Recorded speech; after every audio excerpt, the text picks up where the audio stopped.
রিয়াদে প্রবাসী লক্ষ্মীপুর জেলা বিএনপির উদ্যোগে বেগম জিয়ার আত্মার মাগফিরাত কামনায় দোয়ার আয়োজন। আহসানুল্লাহ সৌদি প্রতিনিধির প্রতিবেদন। সাবেক তিনবারের প্রধানমন্ত্রী বিএনপি চেয়ারপারসন বেগম খালেদা জিয়ার মৃত্যুতে শোকাহত প্রবাসী লক্ষ্মীপুর জেলা বিএনপির উদ্যোগে মাগফিরাত কামনায় দোয়া অনুষ্ঠিত হয়। আয়োজিত অনুষ্ঠানে সৌদি আরব পূর্বাঞ্চল প্রবাসী লক্ষ্মীপুর জেলা বিএনপির সভাপতি মিনহাজুল ইসলামের সভাপতিত্বে প্রধান অতিথি হিসেবে উপস্থিত ছিলেন সৌদি আরব পূর্বাঞ্চল বিএনপির সাবেক সাধারণ সম্পাদক, প্রবাসী লক্ষ্মীপুর জেলা বিএনপির প্রতিষ্ঠাতা ও সাবেক সভাপতি ফারুক আহমেদ চান। প্রধান বক্তা হিসেবে ছিলেন প্রবাসী লক্ষ্মীপুর জেলা বিএনপির সিনিয়র সহসভাপতি শাহিন আলম।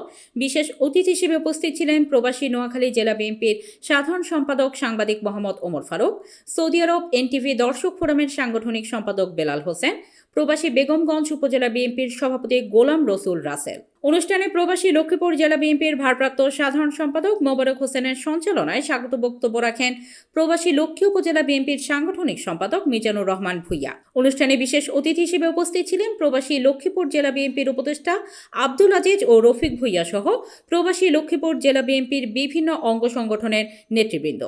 অনুষ্ঠানের শুরুতে পবিত্র কোরআন মাজিদ তেলাওয়াত ও বেগম জিয়ার স্মৃতিচারণ শেষে দোয়া মোনাজাতের মাধ্যমে অশ্রুসিক্ত নয়নে তার আত্মার মাগফিরাত সহ জিয়া পরিবারের প্রতি সমবেদনা জ্ঞাপনের মাধ্যমে অনুষ্ঠান শেষে দেশ জাতির জন্য দোয়া করা হয়। যাবেন তার পরিবারকে কষ্ট দিয়ে কান্নার সাগরে ভাসিয়ে না, তিনি কান্নার সাগর নয়, তিনি ওনার কথা মনে হলেই বক্তব্য দেওয়ার।